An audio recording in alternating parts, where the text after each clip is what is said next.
So if actual gaming magazines can write articles based off of a fucking tweet and get paid $60,000 a year, then I sure as fuck can do it for a single video, right? Hell, Young Yeah is doing just fine. Now, last week, Netflix tweeted out this relationship between Stranger Things and several gaming companies, one of which was Behavior.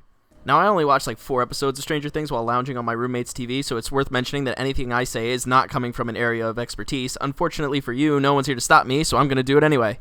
Anyway, M. Cote replied to that tweet in an M. Cote way, then some guy named Paulie from the Jersey Shore made a video about it, and I didn't watch that because I'd sooner die before doing my research when I opened my fat fucking mouth. M. Cote responded to that too. He played with it a bit, used the word speculation, so no real indication of what the fucking relation is actually going to be, except for the fact that it exists. Now, to share some quick thoughts on it, if I'm being honest, I'd rather have an original chapter because the way I see it, the Ghostface paragraph was kind of a shitty way to start off the year, and I like seeing Behavior work in an unmoderated creative space.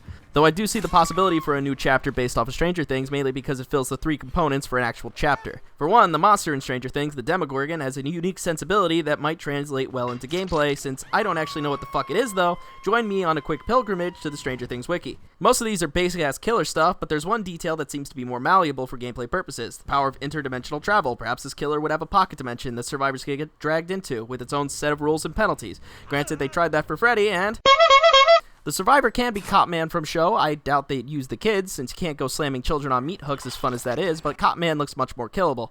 Also, there's the possibility of the Winona Ryder character making, and I hate that fucking girl's name. Also, the 1980s version of a sleepy Indiana town could make for a great in-game map, at least for me, since I'm one of the retards that actually likes Haddonfield. Of course, there is another possibility, and one that seems much more likely in my mind. The new roadmap has an inclusion of in-game events that should run concurrent throughout the year, and I wouldn't be shocked if we simply got a new objective relating to the show with a few cosmetics as rewards. For example, the Demogorgon's powers and aesthetics share a lot in common with both the Hag and the Spirit, plus the cop outfit and clerk uniform could be used in any number of survivors. Call me a piece of shit, but I would sooner assume that before committing to an actual chapter because my heart is allergic to good vibes and holds a grudge against your happiness. Now for Freddy. Though I can't seem to get a copy of the stream they used for footage, so instead I'll just be hiding pictures of M. Cote's face in the background to give off the same intended effect his face normally has. Of course, I wanted to keep this on the shorter side because anyone willing to check out a low-grade YouTuber for a news update like this clearly has better ways to spend their fucking time. The livestream was a scattershot of the devs acting like clowns, but sadly for me, the Fredbear rework is actually somewhat expansive. For starters, they have essentially thrown out all of Freddy's old kit with barely anything remaining. Instead, his power focuses on map control, traps, and deception.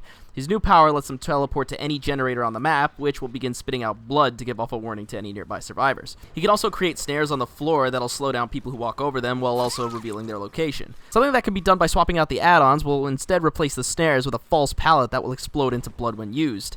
The dream world was also reworked. Now all survivors have a 1-minute timer that, when completed, will slip them into the dream world on their own. The exact penalties of being in the dream world weren't touched on, but the main change is that Freddy can injure survivors that aren't in the dream state. He is also slightly visible when you're awake, appearing in brief glimpses when you're in a 32-meter radius, somewhat like the dream transition state. We also know that being in the dream world no longer reveals you to Freddy, which kinda ruins the whole you can run but you can't hide thing he had going on, but what the fuck ever. You can also wake up the same 2 ways that you used to, by either failing a skill check or having another survivor wake you up. This only changes the fact that waking up a survivor now takes longer every time you do it. There is a new way to wake up though, and that's an alarm clock hidden in the dream world, which will have no penalty or cooldown, so I'm not entirely sure how it's not going to be entirely busted, but I don't want to fucking complain on the forums just yet. That's all we know for now though. I'll be happy to bitch and moan to you when the PTB releases on Tuesday this week. For now though, I'm out of things to talk about, and you have better things to waste your time on. Though if you want more, I did make an Overcharged Freddy gameplay video that I think you might enjoy. If you want, I'll be linking my Twitter in the description. If you want to hear more garbage flowing out of my fucking mouth though, you can always subscribe.